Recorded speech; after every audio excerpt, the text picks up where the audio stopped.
पारिजात वृक्ष कहते हैं स्वर्ग से आया हुआ यह फूल है। और आज जानते हैं इसके कुछ इंटरेस्टिंग फैक्ट। सागर मंथन से ही माता लक्ष्मी और पारिजात वृक्ष की उत्पत्ति हुई है, ऐसा माना जाता है। क्योंकि दोनों की उत्पत्ति एक ही स्थान से हुई है, तो ऐसे में लगाव होना स्वाभाविक है। इस वजह से माता लक्ष्मी को पारिजात के पुष्प अति प्रिय हैं। भगवान शिव समेत सभी देवताओं की पूजा में पारिजात के पुष्प को शामिल किया जाता है। ऐसा कहा जाता है कि इंद्र ने अपनी वाटिका में पारिजात वृक्ष को रोक कर दिया था। हरिवंश पुराण में इस वृक्ष और फूलों का विस्तार से वर्णन किया गया है। पौराणिक मान्यताओं के अनुसार पारिजात के वृक्ष को स्वर्ग से लाया हुआ फूल कहा जाता है। भगवान श्री कृष्ण की पत्नी देवी सत्यभामा की बात को मानते हुए कृष्ण जी ने इंद्र पर हमला किया और पारिजात का पेड़ इंद्रलोक से लाकर सत्यभामा को दे दिया। जब भगवान कृष्ण ने पारिजात के वृक्ष को अपने साथ धरती पर ला रहे थे, तब देवराज इंद्र ने पारिजात के पौधे को श्राप दिया कि इस पेड़ के फूल सिर्फ रात में खिलेंगे और इस पेड़ पर कभी फल नहीं आएंगे, और यही कारण है कि इसे दुख का वृक्ष भी कहा जाता है। आज हम बात करेंगे बाराबंकी के पास एक किंतूर गांव है, जहां पर एक पारिजात वृक्ष है। कहा जाता है पांडव की मां कुंती के नाम पर रखा गया है इस गांव का नाम किंतूर गांव। जिला मुख्यालय बाराबंकी से लगभग ये 38 किलोमीटर पूर्वी दिशा में है। इस जगह के आसपास प्राचीन मंदिर और उनके अवशेष हैं। यहाँ कुंती द्वारा स्थापित मंदिर है, जिस पर एक विशेष पेड़ है जिसे पारिजात कहा जाता है। इस पेड़ के बारे में कई बातें प्रचलित हैं, जिनको जनता की स्वीकृति प्राप्त है।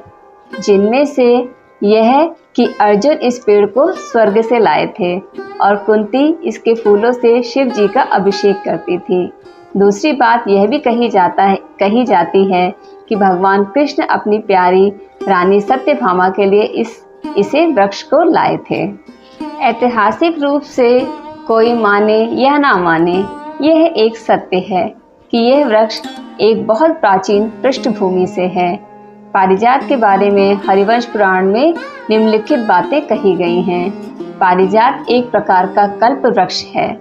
ऐसा कहा जाता है कि यह केवल स्वर्ग में होता है। जो कोई इस पेड़ के नीचे मनोकामना करता है, वह जरूर पूरी होती है।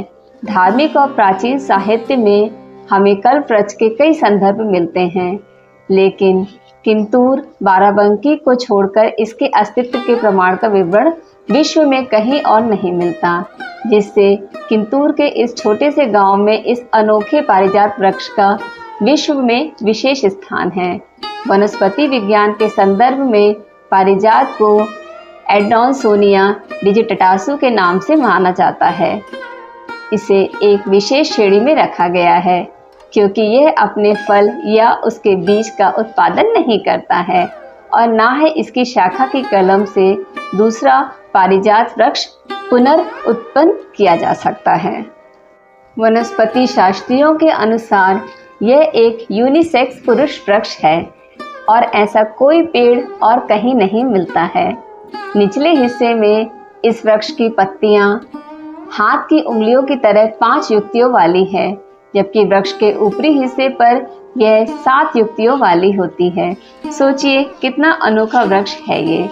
इसका फल बहुत खूबसूरत और सफ़ेद रंग का होता है, सूखने पर सोने के रंग का हो जाता है।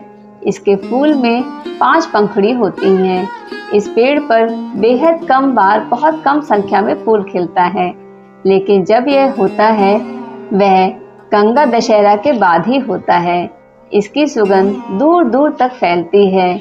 इस पेड़ की आयु लगभग 1000 से 5000 वर्ष तक की मानी जाती है। इस पेड़ के तने की परिधि लगभग 50 फीट और ऊंचाई लगभग 45 फीट है। एक और लोकप्रिय बात है जो बहुत ही प्रचलित है इस पेड़ के बारे में। कहते हैं इसकी शाखाएं टूटती या सूखती नहीं हैं, किंतु वह मूल तने में सिकुड़ती हैं और गायब हो जाती हैं। सोचिए, ऐसे वृक्ष और कहीं हो ही नहीं सकते। आसपास के लोग इसे अपना संरक्षण और इसकी ऋणी मानते हैं, अतः वे इसकी पत्तियों और फूलों की रक्षा हर कीमत पर करते हैं। स्थानीय लोग इसे बहुत उच्च सम्मान देते हैं। इसके अलावा बड़ी संख्या में पर्यटक इस अद्वितीय वृक्ष को देखने के लिए आते हैं। सोचिए, इतनी खूबसूरती और इतनी अनोखी चीज़ों को लेकर पारिजात वृक्ष के फूल और पेड़ बाराबंकी के पास हैं। हो सके आपके पास अगर टाइम हो तो प्लीज़ आप लोग इसे विज़िट ज़रूर करें। जो नेचर लवर हैं उनके लिए बहुत ही अनोखी चीज़ है ये। और अगर मेरा वीडियो अच्छा लगा हो तो प्लीज़ मुझे कमेंट करके ज़रूर बताएं कि आपने अभी तक इस पारिजात वृक्ष को बाराबंकी के पास किंतूर गांव में जाकर देखा है कि नहीं, और कमेंट ज़रूर करें। और वीडियो अच्छा लगा हो तो प्लीज़ मेरे चैनल को सब्सक्राइब कर लीजिए, लाइक कर लीजिए, शेयर कर लीजिए और कमेंट करते रहिए। Thank you.